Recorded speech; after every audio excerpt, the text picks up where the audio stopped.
Jaya Radha Madhava Kunja Vihari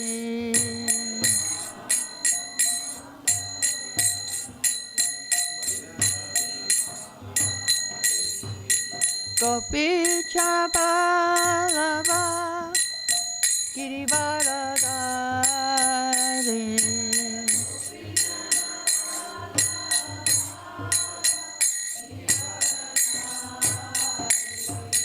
Gopi Chabalava Girivaradari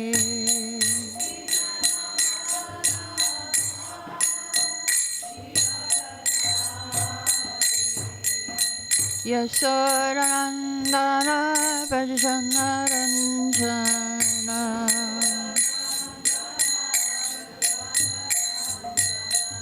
Yasodanandana Bhajanaranjana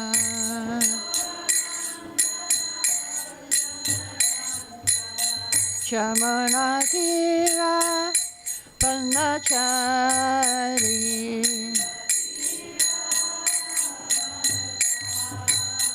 Chamanadira Panachari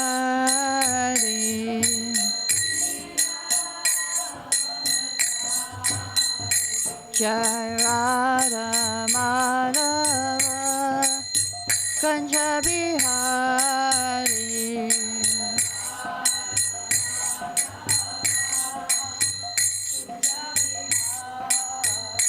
Hare Krishna, Hare Krishna, Krishna Krishna, Hare Hare, Hare Rama, Hare Rama, Rama Rama, Hare Hare.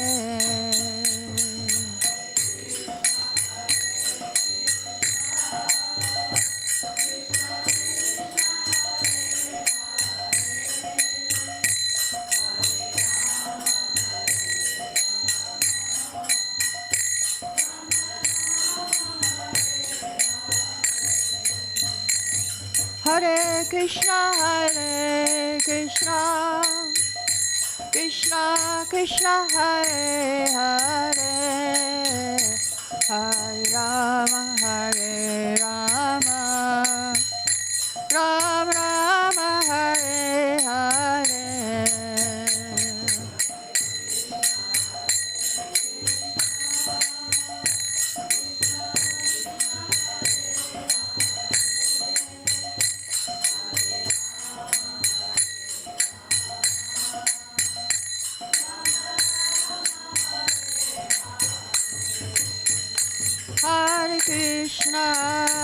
Hare Krishna, Krishna Krishna, Hare Hare, Hare Rama, Rama Rama, Hare Hare.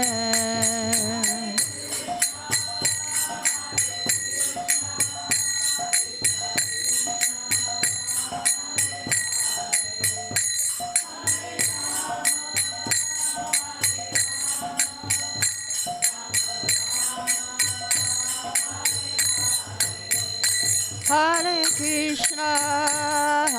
Krishna, Krishna Krishna, Hare Hare, Hare Rama, Rama Rama, Hare Hare.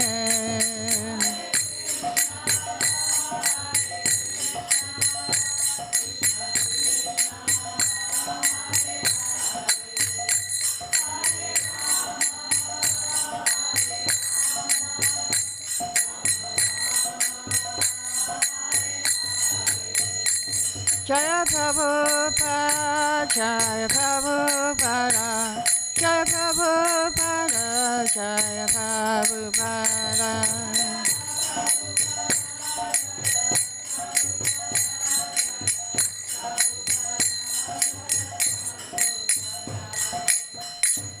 Sri Prabhupada ki Jai. Jai Om Mr. Pad Panaman Sabai Bhajakachaya Srita Sadashi Shrimad Bhaktivedanta Swami Prabhupada Maharaj ki Jai. All glories to the assembled devotees. All glories to the assembled devotees. All glories to the assembled devotees. All glories to Shri Guru and Gauranga. Mukam karati vachalam bhangam lankayate girim yakipam tamam vande Sri Gurum Janatavinam. Om Jnana Timirandasya Gyananja Shalakaya Chakshur Militam Yena Tassamai Shri Gurave Namaha. I'd like to welcome you to the first day of our seminar on overview of Bhagavad Gita, based on Bhagavad Gita at a glance. There's this book here, and it'll be available after the class if you're interested. Contains posters. So here is the form of the Bhagavatam. You can see here the whole Bhagavatam at a glance. There's a poster that goes with it. And you can see here the bottom two lotuses are the first and second canto. They are Krishna's lotus feet. 3 and 4 are his legs. 5 is his waist. 6 is his chest. 7 and 8 are his arms. 9 is his neck. 10 is his smiling face. 11 is his forehead. And 12 is his full head. So we start with Canto 1 and 2, his lotus feet. Sages and Naimisranya were eager to hear Bhagavatam, so they were prepared to sit for 1,000 years. So Prabhupada, he said that everything is in the first canto of Bhagavatam. He also said everything is in the first chapter of Bhagavatam. He also said everything is in the first verse of Bhagavatam. And he also said that if you chant a chapter of Bhagavatam every day for 1 year, you will become a scholar in Bhagavatam. And I actually did that. I was chanting a chapter every day for more than 1 year, and after I started teaching Bhagavatam. So it works. You can try it. You can try it. So the foundation, we hear the book Bhagavat from the devotee Bhagavat in Canto 1. And separation from Krishna is there. And Canto 2, we get the 4 seed verses of Bhagavatam, history, in Canto 1 and Canto 2. Canto 3 is about creation, building the foundation, problems with creation and subcreation. And Lord Brahma, we hear about Lord Brahma, how he enters, and Swayambhuva Manu. So Canto 4, it starts with problems between the Vaishnavas. Vaishnava Aparad comes in there. And the position of Lord Shiva we'll hear about today. And Canto 5 is about the planetary systems.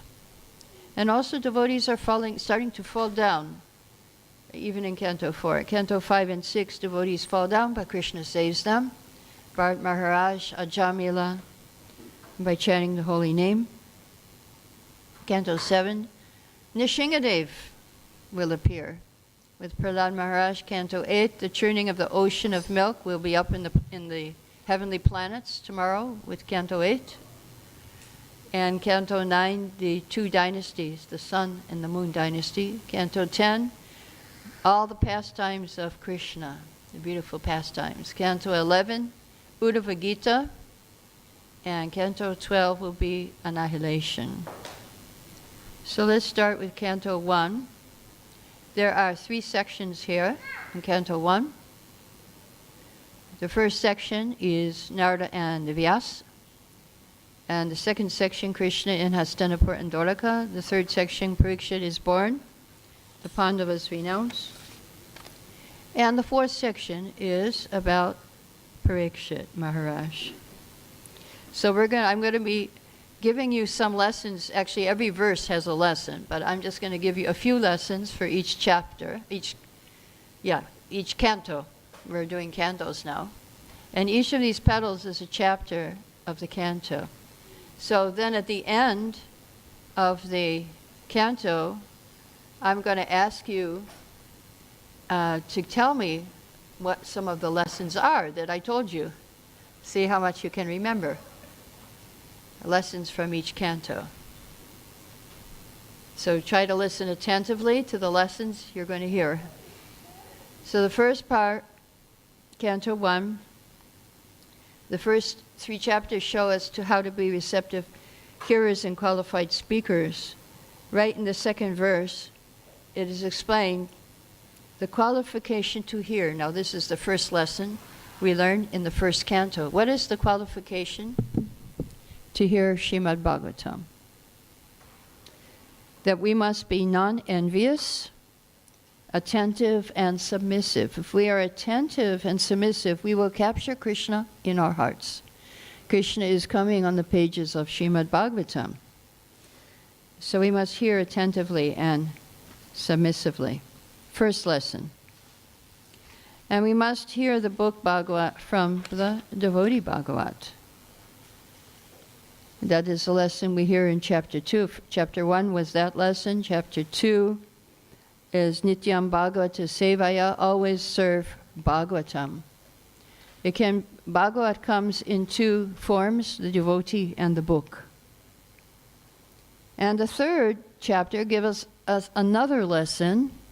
Now this first canto is full of lessons. It won't be like that in all the cantos. So the third lesson is that Krishna is the Supreme Personality of Godhead. Easy one. For those of you who have been with us for some years, Krishna is the Supreme Personality of Godhead. And the theme of the whole Bhagavatam is Krishna.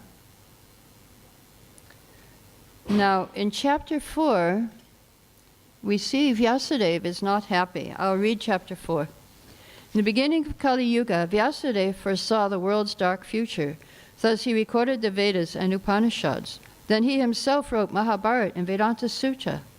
Despite his great literary achievements, however, he remained dissatisfied. Why was he? Now, there is another lesson here. Why was he dissatisfied? Because, chapter 5, Narada tells him, you have not described Krishna enough. You have described so many things in the Vedas, Vedanta Sutra, but Krishna is not there enough. So therefore he wrote Srimad Bhagavatam. So the lesson we learn, again, from this section, another lesson is that in the absence of Krishna, everything is inauspicious. And when Krishna is present, everything becomes auspicious. And this lesson we'll find throughout the first canto. It'll come again and again.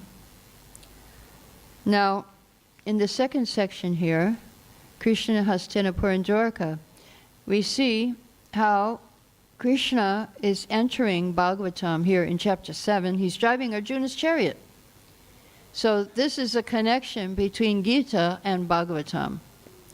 Gita ends with the battle of Kurukshetra about to begin. Bhagavatam starts with after the battle of Kurukshetra. Krishna is still driving Arjuna's chariot. And also in verse 2, in the first section, there's a connection that at the end of Bhagavad Gita, Krishna says, Sarvadharma Prityaja, give up all varieties of religion and surrender to me. Beginning of Bhagavatam, Krishna says, Vyasadeva says that all cheating dharmas are rejected from this Srimad Bhagavatam. So here we have Queen Kunti in chapter 8. And she is begging Krishna not to leave. I'll read chapter 8. Having protected the Pandavas and Parikshit from Brahmastas thrown by Ashwatthama, Lord Krishna prepares to leave for Dwarka, but Kunti stops him to offer heartfelt prayers. Still Krishna prepares to leave, but Yudhisthira delays him. Yudhisthira feels responsible for the huge loss of life in the battle of Kurukshetra. No one can console him, not even Lord Krishna, as he cannot perform his duty of ruling the world. Yudhisthira therefore goes to hear instructions of Bhishmadeva by Krishna's arrangement. So same lesson here in chapter 8 with Queen Kunti. She says, if you leave, everything will be inauspicious. Now you're here, everything is auspicious. So again, the same lesson from the first section. We hear now Bhishmadeva is leaving his body and he's seeing Krishna at the time of death. And there is a lesson here that he says, time is inconceivable. How can your devotee suffer? But we must accept time as Krishna. So that's the lesson from Bhishma Dev. Of course, he was still lamenting for the Pandavas. In 10, Krishna's leaving Hastinapur, everybody's in separation. In 11, everybody's happy. So you see, inauspicious and auspicious. 10, 11, Dwarka, everybody's happy. Now Krishna's coming. Just like when Prabhupada would come, we would feel such great separation when he would leave. And then he would come, and we would feel very happy. So the third section, Parikshit born and the Pandavas renounce. Again, the same theme is here. In chapter 14, you see that Krishna has left the planet. Here you see him leaving. And all bad, inauspicious omens are coming. Their donkeys are braying, fire is coming from the dog's mouth. And the Pandavas leave home because Krishna has left the planet. Now Parikshit meets Kali here in the last section. And Kali enters the day, the hour, the moment that Krishna leaves. And Parikshit confronts Kali, but then the scene is set for him to hear Bhagavatam. He garlands the sage with a dead snake. Then he's cursed to die. He leaves his kingdom, and Shukadeva comes. And he asked a question from Shukadev.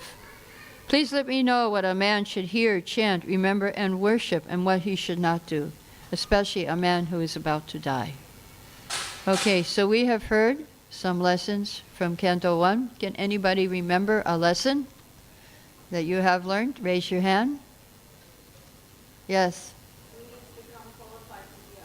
Yes. What's the qualification to hear? That we need to become atheist, and Submissive. Very good. Any other lessons from first canto that we learned? Krishna's Supreme Personality of Godhead. Very good. Any other lessons from first canto? Yes? We can see Krishna in the form of time. Okay? Yes? When Krishna is not present, it's inauspicious. Ah, very good.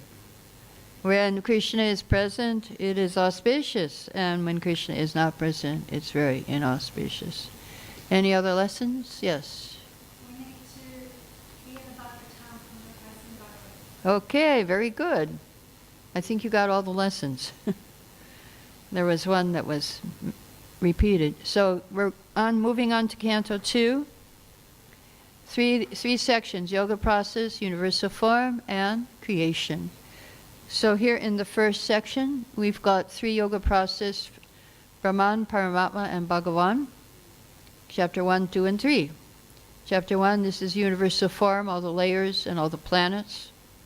And this is mercy for the impersonalists, so they can conceive the form of the Lord in relation to this material world. Chapter 2, and this is also the answer to Parikshit's question, what to do? The lesson is you should chant the holy name in order to be, this is what the duty of a man about to die, and for everyone, is to chant the holy name. Chant, hear, remember Krishna. Lesson from that section. Chapter 2 is meditation on Paramatma. It is mercy for the yogis. And chapter 3 is change of heart, devotional service. So there's a beautiful verse there, which is the lesson for this section. A person who has broader intelligence, whether he's full of material desire, without material desire, or desiring liberation, must by all means worship the Supreme Whole Personality of Godhead. I'll read chapter 3. Shukadev then describes the path of worshipping demigods and recommends everyone worship Lord Krishna, whether he be full of desires or desireless. So lesson from here is to worship Krishna whether you're full of desires or have no desires. Now this section here, universal form, Shukadev, first of all, he's praying for empowerment. And he's beautiful prayers so he can speak Bhagavatam. The lesson we learn here is that we should ask permission before speaking. or even eating or acting for Krishna. Ask permission, ask for empowerment, and ask that Krishna be pleased with our service. So then, here we have Narada asking Brahma questions. And then he's describing the beginning of creation, chapter 6, here, Vishnu, Brahma, and Shiva. And then all the incarnations who come and maintain the creation. And the last section, more about creation. We have the 4 seed verses spoken to Lord Brahma. So explains the whole Bhagavatam is an expansion of these verses. Sambandha, Prayojan, Abhideya. That what is knowledge, he says, I will speak to you what is knowledge. I will tell you what is the goal, that Krishna is inside everything and outside everything, to have that vision. And then the process to achieve the goal. This is the 4 seed verses. And the last chapter, Bhagavatam is the answer to all questions. And the 10 topics of Bhagavatam are described in chapter 10. So, what are some lessons from Canto 2? Raise your hand. Chant the holy name. Okay. Yogi Paramatma. Yes?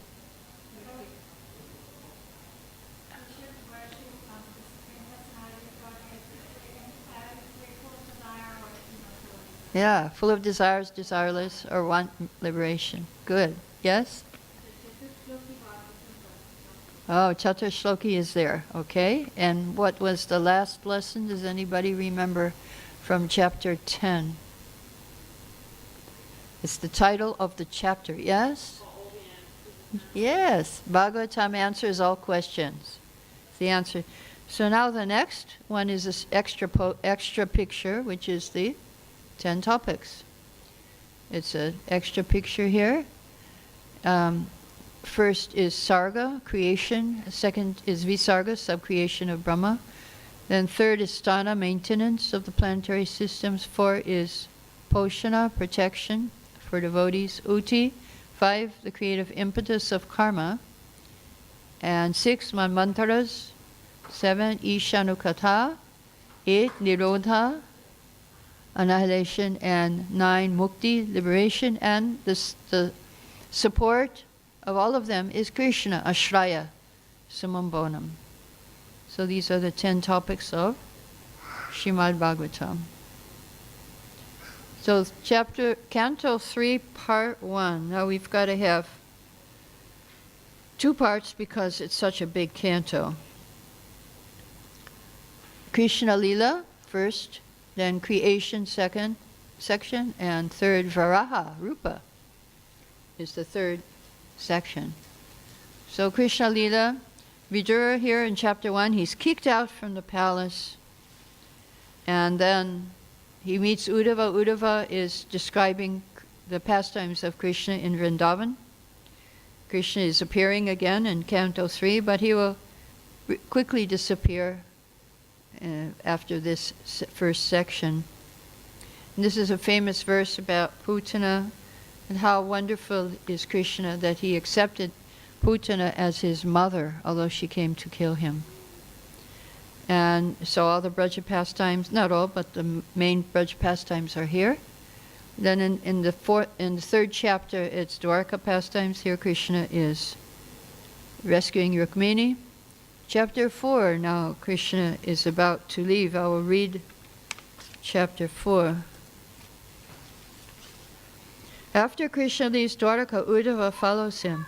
He sees Krishna sitting beneath the banyan tree, preparing to leave this world. The Lord instructs Uddhava and Maitreya in transcendental knowledge. Krishna sends Uddhava to Badarikashram with a message and asks him to preach to the devotees there. So there is a lesson in this 4th chapter which Prabhupada gives us in the purport. And he says that Uddhava is the symbol of the Chaturshloki Bhagavatam. So it's not just that you theoretically understand the knowledge, but you must practice. You must be an example of what you read and what you understand. So he said, unless you are awakened to the stage of Uddhava, always feeling separation of the Lord in transcendental love, as exhibited by Lord Chaitanya, you cannot understand the import of the 4 seed verses. You want to understand Bhagavatam, then you have to be feel separation from Krishna.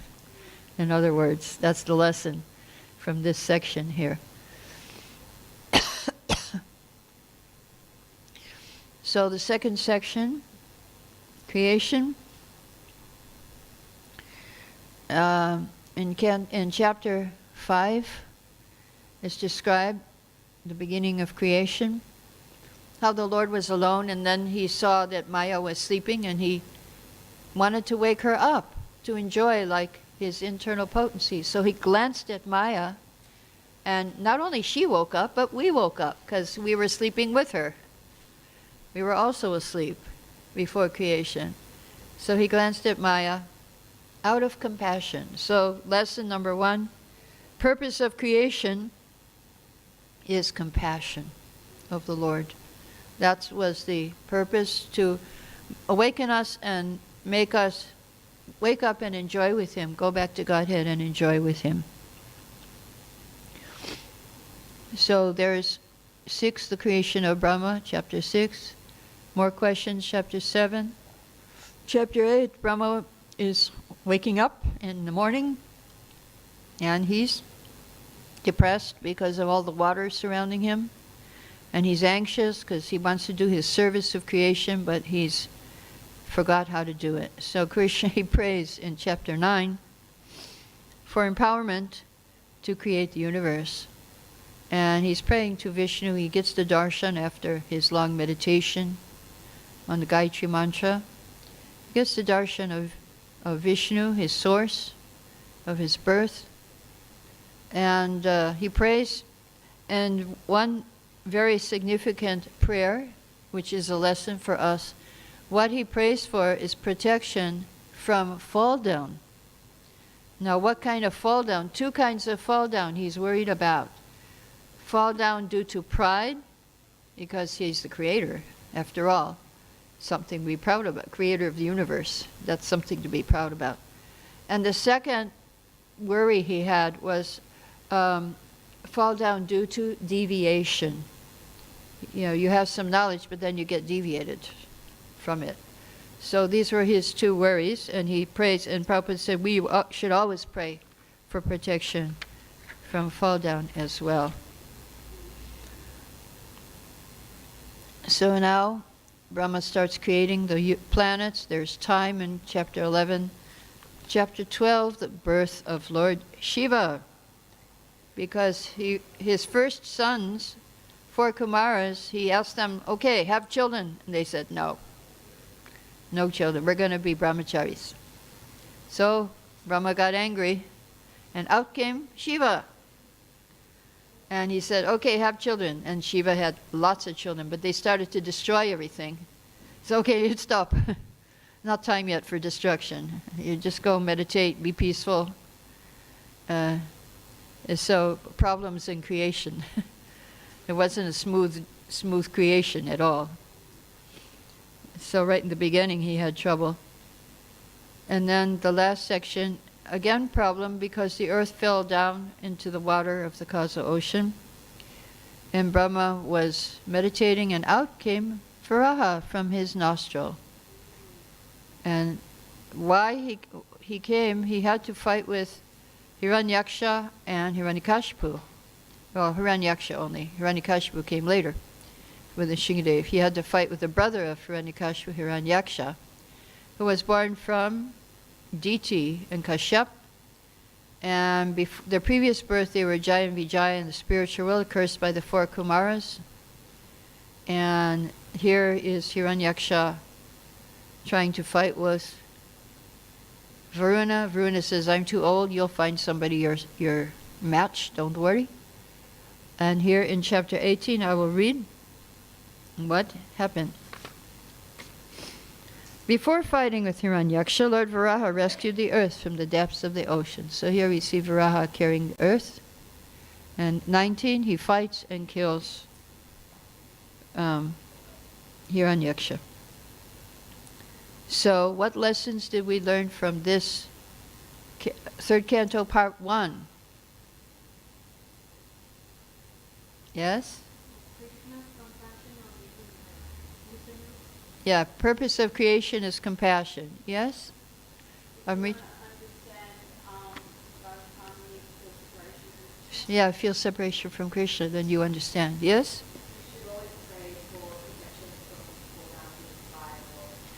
Good, good. The same? Okay, good. You got the lessons. Now we have to practice. First you learn the lessons and then you apply them. Huh? Process. Okay. So the second part of third canto, Kardama and Devahuti, and Kapila and Devahuti. So who is Devahuti? She is the daughter of Swayambhuva. He had 3 daughters, Devahuti, Akuti, Prasuti, and 2 sons, Uttanapad and Priyavrata. So in the third canto, only Devahuti is described. In 4, we will hear about 1 son and the other 2 daughters. So Devahuti, she was the wife of Kardama Muni. Here, Kardama is praying to Vishnu for a wife, and here he gets a wife. Swayambhuva Manu brings his daughter Devahuti. And we do learn a lesson because Manu is a Kshatriya, Kardama is a Brahmana. But they're very respectful to each other, praising each other, appreciating each other. And so from this we learn that Varnashram is a culture of respect. It's based on love. So that's one lesson, important lesson we learned from this here.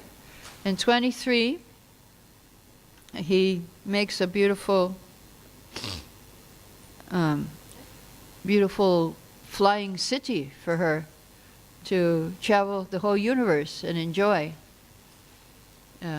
pilgrimage. And 24, he's leaving home, and he's leaving Kapiladev. And he's ready to leave home. Devahuti says, but before that he was going to leave, and she said, no, you didn't give me fearlessness. So then he gave her a son, incarnation, Kapiladev. So in this part, we get the teachings of Kapiladev in the second section here. And Kapiladev describes the material world, Sankhya philosophy, counting the elements, how to cut ourselves off from it, and how to become attached to Krishna. So I'll read chapter 25.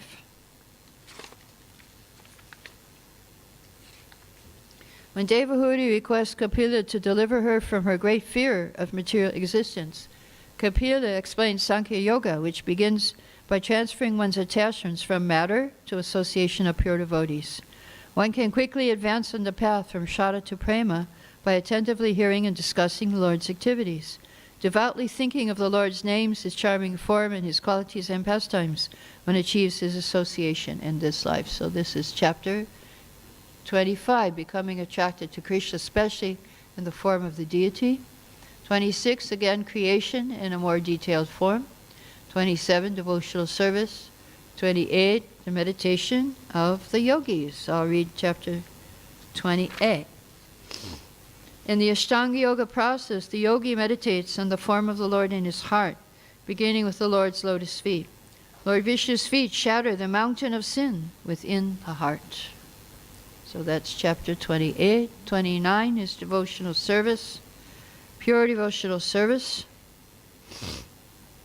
And not only pure devotional service is described, but devotional service in the modes of nature.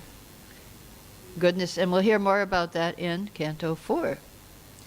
And here in 30 is the sinful living entities going to Yamaraj. 31, the child in the womb praying. And everything is described, what happens in the womb from the time of conception. 32, sacrifice to demigods. And 33, Harinam Sankirtan. Now the lesson we learned from this Kapiladev teaching, after she heard all this philosophy, Sankhya Yoga, Ashtanga Yoga, what was Devahuti's conclusion was that, oh, how glorious are those who are chanting the holy name. That was her conclusion. Chanting Hare Krishna is the essence. So just chant Hare Krishna, you'll get the whole Sankhya philosophy, and you'll understand Krishna. So that's another lesson we learn from this section. So what are lessons we learned from this part 2 of chapter Canto 3?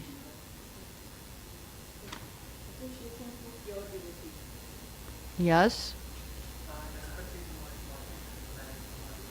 And Varnashram, culture of respect, okay? And what else?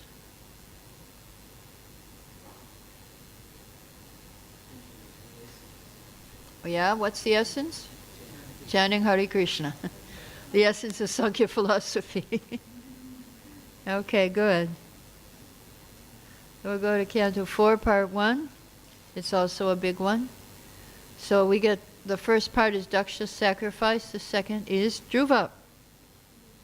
Now, Canto 4 is very interesting because there are 4 personalities in this canto, and they exemplify devotional service in the modes of goodness, passion, ignorance, and pure devotional service. So I'm going to read the description of devotional service in different modes, and you tell me which one of these persons is which. We've got 2 here in part 1, and King Prithu, and, well, actually it's Lord Shiva in part 2. Okay, so here's devotional service executed by a person who is envious, proud, violent, and angry, and who is a separatist, is considered to be in the mode of darkness. Who would? Daksha, yeah. Okay, let's hear. When a devotee worships the Lord and offers the results, no, not that one. Okay, we'll do that one. Of his activities to free himself from the inebrities of fruitive activities, his devotion is in the mode of goodness.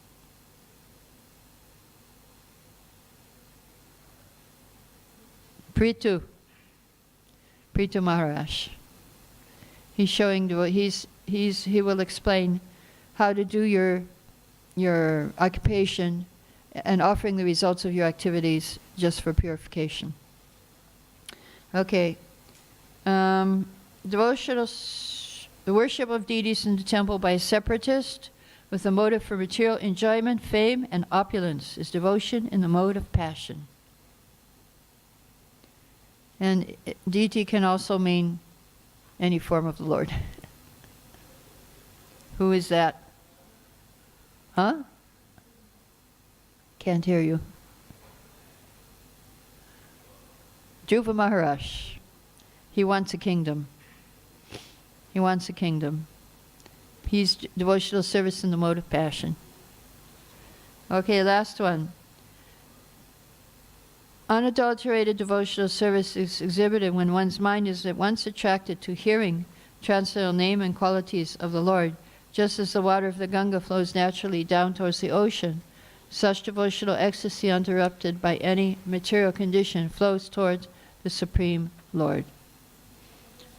Who could that be? It is Lord Shiva, who will teach the prachetas. Okay, so here in the first section, we have Daksha cursing Shiva, offending Shiva. Sati wants to go, and Shiva says, don't go to your father's sacrifice. But she goes and she immolates herself because of her inability to stop her father from blaspheming Shiva. Then Shiva sends a demon who kills Daksha. Then the demigods pacify Lord Shiva. And Vishnu finally arrives there. So the lesson we learn from here is do not judge from appearances. Daksha has a very big position in the universe. He's a Prajapati. He's making population. And Shiva looks like, he has a garland of skulls. He lives in the crematorium. He's covered with dust. But he's the pure devotee. And Daksha, who has the big position, he's in the mode of devotional service in ignorance. So lesson is don't judge from appearances. Don't judge from appearances. You don't know who is a pure devotee. Okay. Dhruva Maharaj, he's upset. He goes to the forest. He performs austerities. I'll read chapter 8. Young Dhruva, insulted by his stepmother, leaves his palace for the forest to search out Lord Vishnu. Desiring a kingdom greater than that of his father, he does austerities to please the Lord. For the first month, he eats fruits and berries every third day. He gradually perfects the pranayama process and closes all the holes of his body. So one lesson we learn from Dhruva is determination. Determination. And here we have him in chapter 10, where the yakshas, he's fighting with the yakshas, and they're doing their mystic powers. And the sages advise him, just chant Hare Krishna and you'll be protected from death. So the holy name goes throughout Bhagvatam, actually. So here he is leaving everything, going back to Godhead, and there's a plane with his mother also. He takes his mother back as well. What lessons do we learn from this part 1 of 4th canto? Yes? Don't judge from appearances. Okay? Anything else? Determination. Good. So 4th canto part 2, King Prithu. So he will teach his devotional service in the mode of goodness, how to do your duty for Krishna. At the beginning, his father was very sinful. He was killed by the Brahmanas, and from his body came Prithu and Archie.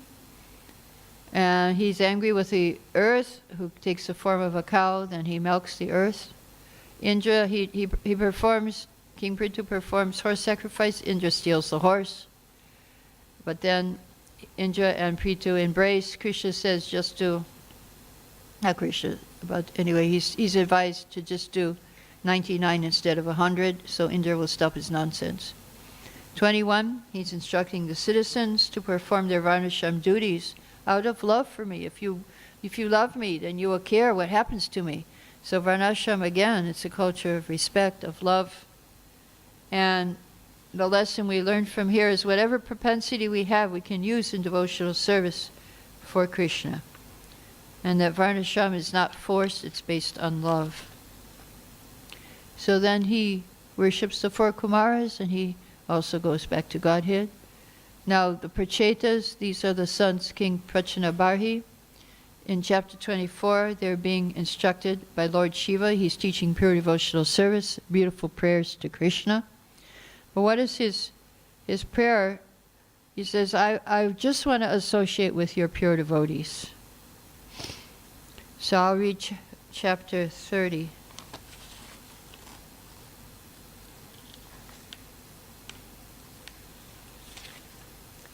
After performing austerities, the Prachetas leave the water and see that tall trees have overgrown the earth. When the Prachetas become angry, fire emits from their mouths and burns the trees. Here we have them burning the trees. And then Narada comes and instructs them at the end. And then we have this Puranjan allegory, city of 9 gates. Puranjan goes hunting, Puranjan fights, but then he becomes a woman in his next life. And this is all to make King Prachanabarhi renounce, which he does do. Narada Muni convinces him. So what is the lesson? I think there was one lesson here in Canto 4, Part 2, if you remember.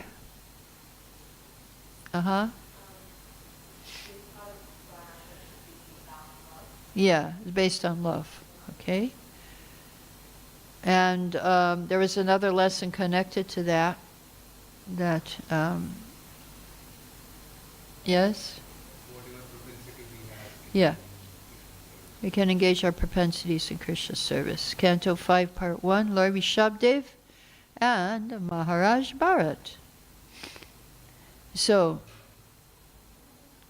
Here we have Priyavrata, and he's the second son. Uttanapad, father of Dhruva, was one son, and here's another son of Maharaj Bharat.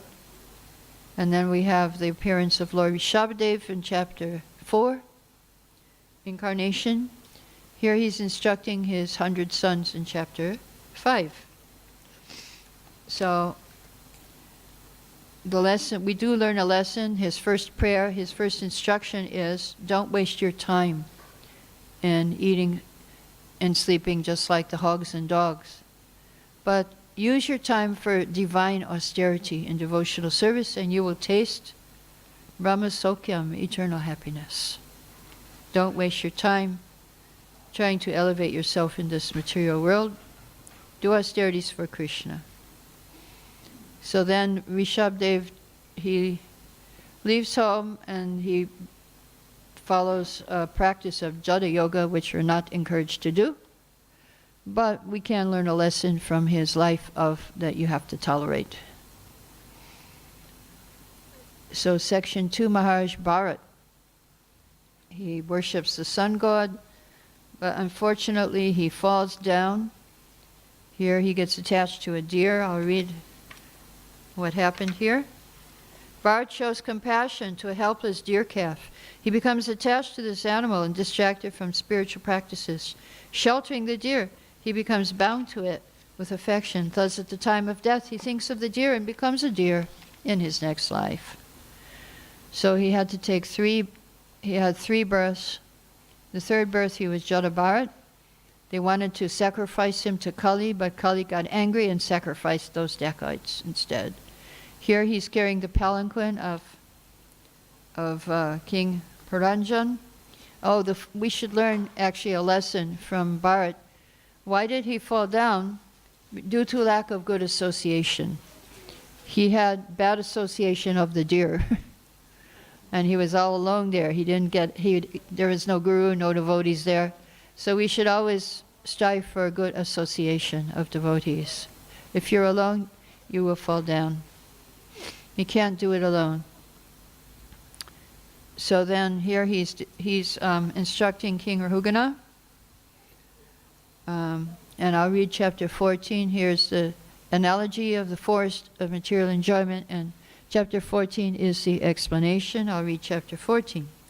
Shukadeva Goswami explains the direct meaning of the story of the forest of material enjoyment. A merchant entering the forest to acquire goods is like the greedy conditioned soul entering this world and chasing objects of the senses. Like a deer chasing mirages in the desert, the conditioned soul pursues material existence despite disturbances in his life and considers this world to be permanent. So what lesson or lessons did we learn in this Canto 5, Part 1? Yes. Yes? Don't waste your time? Yes? And? Yeah, keep association, avoid bad association, keep association of devotees, be attentive in your spiritual life. Okay, 5th Canto, Part 2. Prayers of the residents of Jambudvip and planetary systems. So here we have Mount Meru, the planetary systems. We have the Ganga coming down. I'll read that, chapter 17. The Ganges descends from the causal ocean. Because it washed the lotus feet of Lord Vamanadev, it can purify the mind of every living entity by its transcendental touch. And so if you look up in the sky, you see the Milky Way. If you go to New Govardhan, you can see it. And what is that? It's called in Sanskrit or Hindi, Akash Ganga, Ganga of the sky. Because it's Ganga being carried in billions of airplanes from the higher to the lower part of the universe. Akash Ganga. That's how it comes down. So here we have prayers of the residents of Jambudvip. Hayagriva, Nishingadev is being worshipped by Prahlad. Pradyumna is being worshipped by Lakshmi. Who is this? Kurma, Matsya by Manu, Raha by Bhumi Devi. And here we have Hanuman is worshipping Ram and Lakshman. Planetary systems here. There is the sun circumambulating Meru, Manasotara mountain, and then there's Venus, Jupiter, Mars. Here's the Shishumara chakra, higher planetary systems. Lower planetary systems, Vamana Dev with Bali Maharaj. And here's Anantadev, Shankarshan, and there's the hellish planets. Did we learn anything? I don't think we learned a lesson here in this section. I'll read chapter 26. Shukadeva describes how a sinful man goes to different hells, where the assistants of Yamaraj punish him. Those who kill and cook animals and birds enter the hell known as Kumbhipaka, where agents of Yamaraj boil them in oil. Okay, so here we have Canto 6. Altogether, Ajamila in the first, Daksha in the second section, Vritarashura in the third, and Chitraketu in the fourth section. So, Parikshit Maharaj was worried. He was in anxiety about the people. He heard about the hellish planets. He said, how can we save them from hell? That's how the sixth canto begins. So then, Shukadeva, first he tests Parikshit. Oh yeah, they can just do atonement. But Parikshit said, no, I don't accept that. Because I see, I'm a king, I punish people, they go and do it again. This atonement doesn't work. So then he said, okay, by jnana, if you have knowledge. And then, but finally he said, no, only pure devotional service. That will liberate you. That will keep you. So, Parikshit was a Vaishnava and he accepted, yes, this is correct. That simply by doing devotional service, you can uproot the weeds of sinful actions. And what is that devotional service that is described? Chanting the holy name. Because Ajamila, at the time of death, he was chanting Narayani, and he was there were three things against him in that chanting. It was not clear. He could not chant clearly. He was not calling Narayani, he was calling his son. And the third thing is he was a very sinful person. So three things were against him. It was not pure chanting. It was namabas. It wasn't pure chanting. But still, he got the result. He got saved by the Vishadutas. So the lesson, always chant Hare Krishna. Maybe pure, maybe namabas, but even namabas will protect you at the time of death. That means you should always be chanting Hare Krishna. I'll read chapter 3. Yamaraj instructs his messengers not to approach the pure devotees of the Lord who have fully surrendered to the Lord's lotus feet. Now here we see Daksha again. This is his third birth. His first birth was Daksha, second was with the head of a goat. And now he's got birth from the Prachetas. He was their only son of the Prachetas, doing austerities. And Narada Muni comes and takes all his first sons, 10,000 sons, makes them sannyasis. Then he takes the second 1,000 sons, makes them sannyasis, and then Daksha loses it in chapter 5. Narada Muni preaches to all of Daksha's sons to leave home and take sannyas. Daksha becomes angry and curses him to be unable to stay anywhere permanently. So Daksha is repeating himself again. And so next time he has 60 daughters, they don't take sannyas, and they have lots of children, and he's happy because finally he's populating the universe. Okay. Now the next is Vritarashura. He's a demon. Indra, first he gets, in the beginning, gets the Narayani Kavacha from Vishwarupa, but then he kills his guru because he's also worshipping the demons on his mother's side. So then his father makes a demon, Vritarashura, who is supposed to kill Indra, but instead Indra kills him. And here they're fighting. He knocks over Indra's elephant, but then Indra finally kills him with his special weapon, thunderbolt. But he prays these beautiful prayers to the Lord, how he's feeling separation and he wants to go back to Godhead. And so how is that? Then we see what is his previous birth as Chitraketu. Again, another example of a devotee fallen down, but saved. Ajamila is another example, and Chitraketu is a devotee who fell down. His son died. Narada Muni preached to him. He brought the son back to life. And then he worshipped Sankarshan. He got darshan in just a few days. But then he made a mistake by joking with Lord Shiva. And Parvati didn't appreciate the joke, so she cursed him. But one thing we do learn, first I'll read chapter 17 about the curse. Oh, 7th canto. One day while flying in his airplane, Chitraketu comes upon Lord Shiva embracing Parvati, an assembly of siddhas, charvanas, and sages. Seeing Lord Shiva in that situation, Chitraketu loudly laughs. Parvati becomes very angry at him and curses him. Thus Chitraketu is later born as a demon, Vritarashura. So a lesson we learn here is that devotional service is never lost. Even whatever you do in this life, you cannot lose. Even you might become a demon your next life, but you won't forget Krishna. And don't give up, keep on chanting no matter what condition you're in.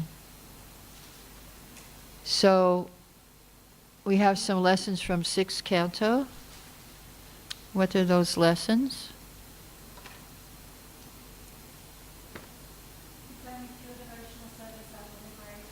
Yes, only pure devotional service will liberate us. What else? Always chant Hare Krishna. And what else?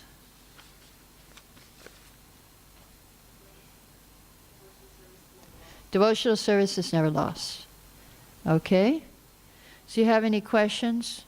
Tomorrow we'll finish the Bhagvatam, last 6 cantos. Half today, half tomorrow. Any questions? Yes? You were just saying a moment ago how if you're still chanting Namabas, Yeah. still... You will get a benefit. I mean, he had to come back and do austerities. He didn't go straight. But he was saved by the Vishuddhas from going down. He didn't get immediate liberation, but he came back as he remembered his previous devotional service. He came back and purified himself and went back to Godhead. He got a chance. He got a second chance. So even if you chant Namabas, you'll get a second chance at least. And the Vishuddhas will save you, and the Yamadutas won't take you. Yes? You mentioned earlier in one of the earlier cantos that we shouldn't judge because Yeah. we don't know who is a pure devotee and who isn't. Yeah. It makes a lot of sense, but in that particular case, in the comparison of Lord Shiva and Daksha, I'm just wondering because the mode of goodness is actually considered a natural result of the process of bhakti, and Right. so if someone isn't necessarily reflecting that, at least that mode, I mean, I'm just wondering how we can Yeah, I know. that person. Yeah, someone was just telling me this.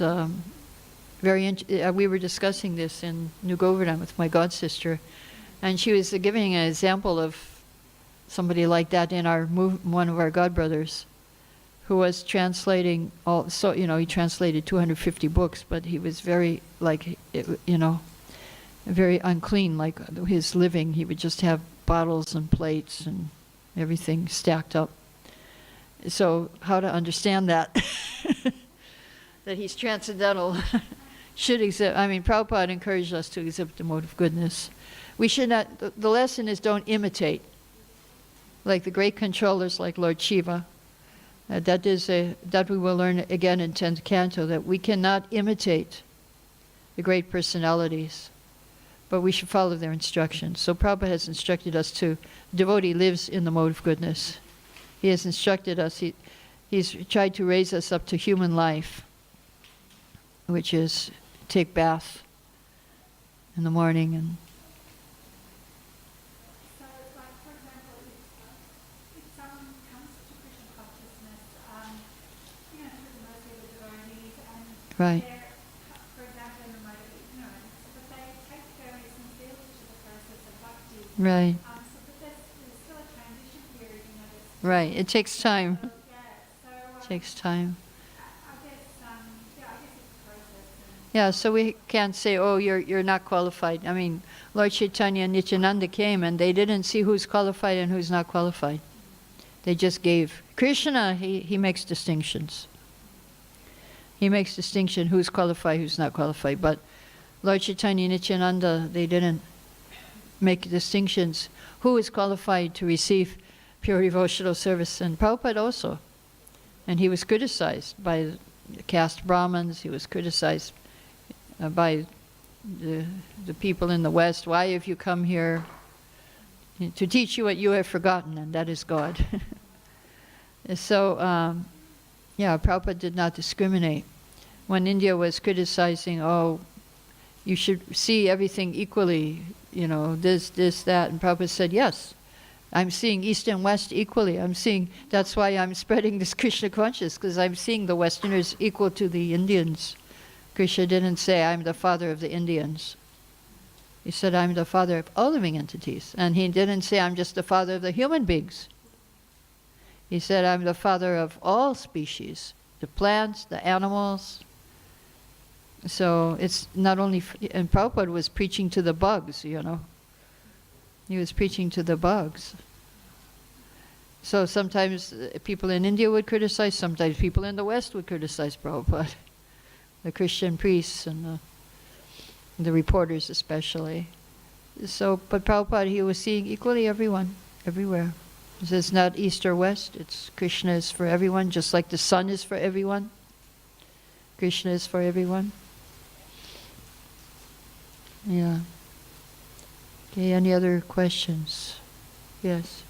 In case of Jaya Vijaya, who has been cursed by Right. Kumara, I think it has either have to have 3 births Yeah, as demons.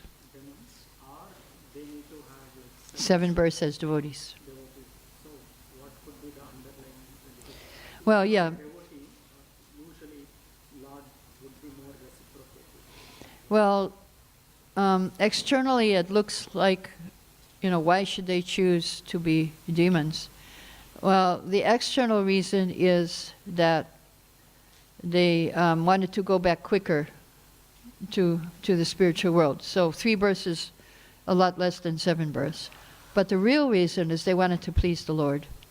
And the Lord wanted to fight. So they understood. So it's Lord's pastime. Yeah, they understood that it was the Lord's desire, and they accepted that the Lord wanted to fight. That was the main reason why they chose to be demons. And that's the main reason why devotees do anything, is to please the Lord. Okay, any other questions? Yes.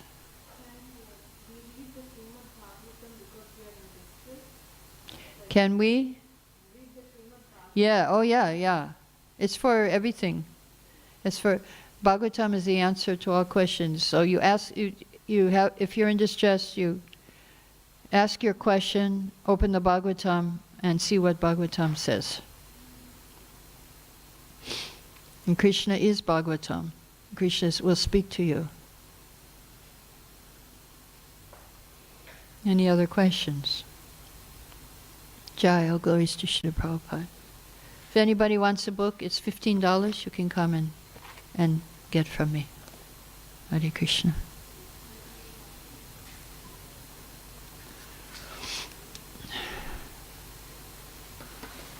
We'll come back tomorrow for the second part of this.